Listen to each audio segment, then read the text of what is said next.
अथ चन्द्रग्रहणपीडापरिहारकम् अष्टदिक्पालस्तोत्रम्।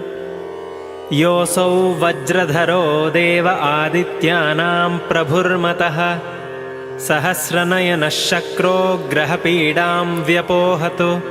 मुखं यः सर्वदेवानां सप्तार्चिरमितद्युतिः चन्द्रोपरागसम्भूतामग्निः पीडां व्यपोहतु। यः कर्मसाक्षी जगतां धर्मो महिषवाहनः यमश्चन्द्रोपरागोत्थां ग्रहपीडां व्यपोहतु।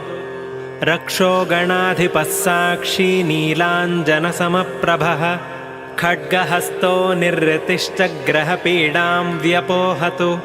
नागपाशधरो देवः सदा मकरवाहनः सजलाधिपतिर्देवो ग्रहपीडां व्यपोहतु।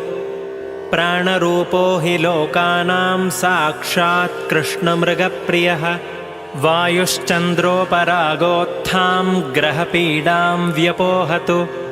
योऽसौ निधिपतिर्देवः खड्गशूलगदाधरः चन्द्रोपरागकलुषं धनदो मे व्यपोहतु।